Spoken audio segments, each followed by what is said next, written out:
I grew up in California, and we used to always come to New York, my family and I, and we used to get to see theater when we came, which was really exciting to me. And I've told this story a million times, but it's very appropriate. So when I was 13 years old, we came to New York, and my father, and there was this man named Ben Haim, who was a friend of my parents, and he was an actor, and he was in the show.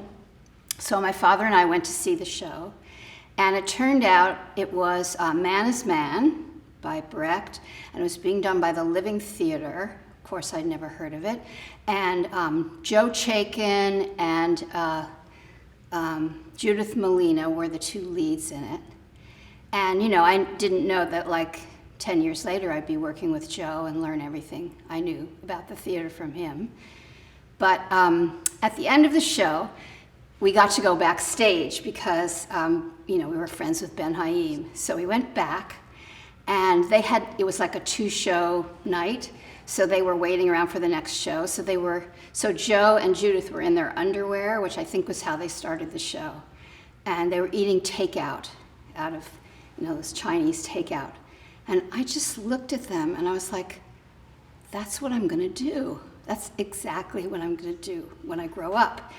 And 60 years later, and it is what I'm doing, and I've had so much takeout, and I don't know what was so wonderful about being in your underwear and eating takeout, but it was fantastic. And now, 60 years later, I've gotten to do what I love to do, which is amazing. And the thing I love the most about it is working with other people and being inspired by everybody who works on a show, and you know, constantly challenging myself. That's something we try to do in the Talking Band, not to repeat ourselves.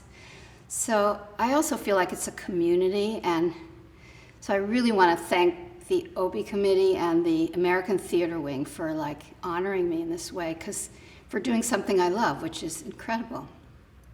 Also, this is the second Obie I've gotten. The first one was 20 years ago, so I figure in 20 years I'll be ready for another one, and I'll be 96.